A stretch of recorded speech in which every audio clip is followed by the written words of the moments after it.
지금 이 시각 여러분이 주목하는 뉴스 만나보겠습니다. 북한의 대표 해킹 조직이죠. 라자루스 안다리의 김숙희가 국내 방산업체에 대한 전방위 해킹 공격을 벌여 기술 자료를 탈취한 사실이 경찰 수사에서 드러났습니다. 국내 방산 기술 탈취를 공통 목표로 해서 합동으로 공격한 건데요. 2022년 11월쯤부터 방산업체 10여 곳이 피해를 본 것으로 파악됐습니다. 하지만 모두 경찰 수사가 시작되기 전까지 피해 사실을 알지 못했다고 합니다. 방산업계 전반의 보안 관리가 허술한 게 아니냐는 지적이 나오고 있습니다. 방준혁 기자의 보도입니다. 북한의 대남 공작을 총괄하는 정찰 총국산화 해커 조직 라자루스. 2022년 11월부터 한 국내 방산업체 외부망 서버를 해킹해 악성 코드에 감염시킨 뒤 망 연계 시스템을 통해 회사 내부망까지 장악했습니다. 개발팀 직원 컴퓨터 등에서 중요 자료를 수집해 국외 클라우드 서버로 빼돌렸습니다. 라자루스 산하 조직으로 알려진 안다리엘은 방산 협력업체 서버를 유지 보수하는 업체를 노렸습니다. 업체 직원 계정을 통해 방산 협력업체 서버에 원격 침입해 악성 코드를 심은 겁니다. 방산 협력업체 전자우편 서버를 해킹한 김숙희 조직 사례도 있었습니다. 이들 세계 해킹 조직에게 기술 자료를 탈취당한 국내 기업은 모두 10여 곳. 대부분 기업은 경찰이 수사에 들어갈 때까지 해킹 피해 사실을 전혀 모르고 있었던 걸로 확인됐습니다. 경찰과 관계당국은 북한 해킹 조직이 김정은 국무위원장 지시에 따라 전방위적인 공격을 벌인 거라 봤습니다. 지난 2014년 한수원 해킹 공격대와 동일한 IP 대역이 발견되는 등 과거 북한이 사용한 악성 코드와 IP 주소가 포착됐습니다. 경찰은 북한의 방산기술 탈취 시도가 지속될 걸로 판단하고 있습니다. 이들 조직에 대한 추적 수사를 이어가는 한편 방사청 등과 협력해 방산 협력업체 보안을 강화하겠다는 계획입니다. 연합뉴스TV 방준혁입니다. 한때 비행으로 보호 처분을 받은 청소년들을 다시 가르치고 보듬어야 할 곳에서 아동학대가 발생해온 정황이 드러났습니다. 제천시의 한 청소년 학교인데요. 학대 의혹이 제기된 교사들 중 다수는 여전히 이 학교의 보육교사로 재직 중이라는데 학교 내부에서 자성해야 한다는 투서까지 나왔습니다. 제천시는 해당 투서에 나타난 학대 정황을 들여다보고 있고 경찰도 최근 압수수색을 벌이는 등 수사에 나섰습니다. 천재상 기자의 단독 보도입니다. 한 남성이 앞에 서 있는 아이의 몸을 잡고 거칠게 흔들어댑니다. 아이가 저항하자 손바닥으로 뺨을 때리기도 합니다. 식당 뒤편에 앉아있던 남성이 말다툼을 하고 있는 것처럼 보이는 한 청소년에게 다가옵니다. 갑자기 팔을 크게 휘둘러 턱 부위를 때리더니 밖으로 끌고 나갑니다. 이 같은 학대 행위는 지난 2020년 제천시의 한 청소년 학교에서 발생했습니다. 이는 최근에야 경찰에 신고되면서 드러났는데 아이들을 때린 교사들은 학대 혐의가 인정됐지만 피해자들이 처벌을 원치 않아 기소유예 처분을 받았습니다. 해당 학교에서는 최근 또 다른 학대 정황도 나왔습니다. 지난해 12월 한 아동이 보육교사로부터 폭행과 폭언을 당했다는 신고가 경찰에 접수됐습니다. 저에게 와가지고 약체급 대상으로 머리를 내려치며 너는 사람 아니다. 말해도 못 알아들어서 말할 가치가 없다. 한수 아깝다. 욕을 하고 생활관에 도착한 후 거실에서도 심한 욕을 계속해. 최근 이 학교를 운영하는 사회복지법인 대표에게는 그간 자행된 학대를 반성해야 한다는 익명의 내부 투서까지 나왔습니다. 투서에는 일부 보육교사를 특정하면서 아동에게 욕설과 부적절한 신체 접촉 등 학대를 저질러 왔다는 주장이 담겼습니다.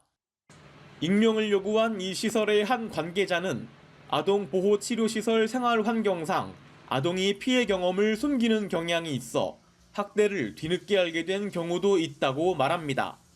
그 선생님이 이렇게 좀 괴롭히지 않니라고 얘기를 했을 때 그 선생님들하고 계속적인 생활을 해야 되다 보니까 얘기를 하는 것보다는 그냥 숨겨서 차라리 퇴소 후에 이제 학대 의혹이 제기된 교사들 중 다수는 여전히 이 학교에 보육교사로 재직 중입니다. 제천시는 해당 투서에 나타난 학대 정황을 들여다보고 있고 경찰도 최근 압수수색을 벌이는 등 수사에 나섰습니다. 학교 측은 과거 아동학대의 잘못을 인정하면서도 당시 피해자들과 합의가 됐었고 일부는 처벌 불원서까지 썼다고 반박했습니다. 다만 투서 내용과 관련해서는 현재 학교와 법적 다툼 중인 퇴직한 직원이 앙심을 품고 이를 문제화하는 것이라며 허위사실 유포 등 혐의로 고소한 상황이라고 밝혔습니다. 연합뉴스TV 천재상입니다.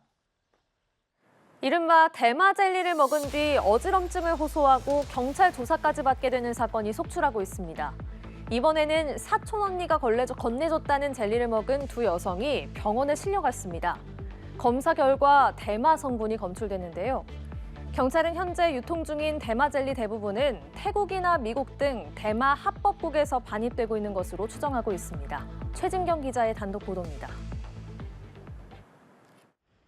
지난 3일 밤 서울 강남구의 한 식당에서 생일 파티를 하던 30대 여성 1명과 20대 여성 1명이 이곳 대학병원 응급실로 옮겨졌습니다.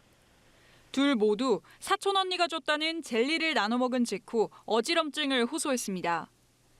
경찰이 마약 간이시약 검사를 진행한 결과 두 사람 모두 양성 반응을 보였습니다. 검출된 성분은 대마입니다. 일명 대마 젤리로 알려진 변종 마약입니다. 기호품 형태로 만들어져 언뜻 보기에는 일반 젤리와 구분이 어렵습니다. 경찰은 두 여성을 참고인 신분으로 조사하고 있습니다. 경찰은 이들이 대마 젤리임을 인지하고 먹었는지 등 정확한 사건 경위를 들여다보고 있습니다. 최근 이른바 대마 젤리를 먹고 마약류관리법 위반 혐의로 입건되는 사례가 속출하고 있습니다. 지난 10일에도 서울 서초구의 한 아파트에서 30대 누나와 함께 대마 젤리를 나눠 먹은 20대 남성이 고통을 호소하며 119에 신고해 병원으로 옮겨졌습니다. 지난 11일에는 서울 광진구의 한 식당에서 30대 남성이 대학 동기 3명과 대마 젤리를 나눠 먹다 경찰에 붙잡혔습니다. 본인이 진짜 모르고 먹었다 이런 것들을 어쨌든 소명을 해야 될 거고 그게 네. 믿어지는 상황이 아니라면 수사기관에서는 의심을 할 수밖에 없고. 경찰은 현재 유통 중인 대마 젤리 대부분은 태국이나 미국 등 대마 합법국에서 반입되고 있는 걸로 추정하고 있습니다. 연합뉴스TV 최진경입니다. 이달 초 규모 7.2의 지진이 발생했던 대만 화롄에 규모 6이 넘는 지진이 또 발생했습니다. 이 여파로 건물 두 채가 기울어졌는데 다행히 인명피해는 없었지만 강한 여진이 계속되면서 주민들의 공포는 커지고 있습니다. 대만 기상청은 이번 지진은 축적된 에너지가 방출되는 과정으로 분석하고 있는데요. 이런 여진이 1년 정도 계속될 가능성도 있다고 전망했습니다. 베이징에서 배삼진 특파원입니다. 심하게 기울어진 건물. 경찰과 소방대원들이 급하게 주변을 살핍니다. 주변의 또 다른 건물에서는 안전요원이 서둘러 차단선을 설치합니다. 주민들도 놀란 표정으로 거리에 나왔습니다. 무너진 건물 주변에서 구조대원들은 일일이 돌아다니며 주민들을 깨웁니다.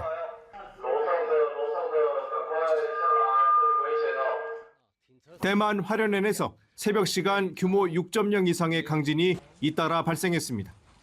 이달 초 7.2 강진 이후 가장 큰 규모인데 6.0 지진 이후 6분 만에 6.3 여진이 몰아쳤습니다. 이 여파로 빌딩과 호텔 건물 두 채가 기울어졌는데 다행히 내부에 사람이 없어서 인명피해는 발생하지 않았습니다. 낙석 등으로 일부 도로는 통제됐고 건물 외벽이 부서지거나 상가 유리창이 깨지는 등 피해도 여러 건 확인됐습니다. 이틀 사이 규모 4.0 이상 여진은 100여 차례, 5.0 이상 여진도 20차례 넘게 발생했습니다. 이번 지진은 130km 떨어진 타이베이시에서도 느껴졌습니다. 밤새 여진이 계속되면서 주민들은 두려움으로 밤을 지샜습니다. 就是太可怕了，摇得非常的厉害，而且人家说还有可能会有更强烈的地震会发生。他希望一切都平安，然后能够度过这几天。 화롄현은 임시휴직, 휴교령을 내리고 빨간색 위험 딱지가 붙은 건물 주민들에게 안전을 위해 퇴거하라고 요청했습니다. 대만 기상청은 이번 지진을 축적된 에너지가 방출되는 과정으로 분석하면서 상황은 안정될 것이라고 내다봤습니다. 다만 이런 여진이 1년 정도 계속될 가능성도 있다고 전망했습니다. 베이징에서 연합뉴스TV 배삼진입니다. 미국 서부의 대표 도시 로스앤젤레스와 라스베이거스를 잇는 고속철도가 건설됩니다. 2028년 LA 올림픽에 맞춰 개통하는 것이 목표인데요. 시속 300km가 넘는 미국에서 가장 빠른 철도가 될 전망입니다. 한미희 기자입니다. 캘리포니아주 로스앤젤레스 외곽에서 네바다주 라스베이거스까지 이어지는 총 351km 길이의 고속철도 공사가 시작됐습니다. 이 철도 위를 달리는 고속열차는 최대 시속이 322km로 약 2시간 만에 전 구간을 주파합니다. 미국에는 아직 시속 300km를 넘는 고속열차가 없습니다. 마이애미와 올랜도 노선의 열차가 시속 201km로 가장 빠릅니다.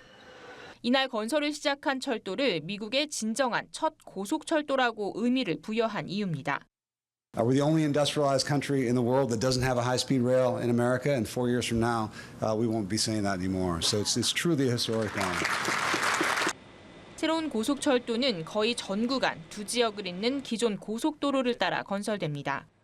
이 고속도로를 이용해 차로 이동할 때는 4시간 반 이상이 걸리는데 고속철도를 이용하면 절반 이상이 단축됩니다.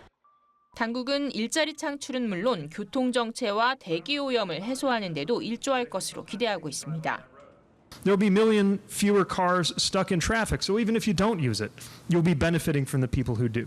Everyone who lives near the 15 will breathe less pollution into their lungs, and everyone across the country will live in a climate with 800 million fewer pounds of carbon pollution.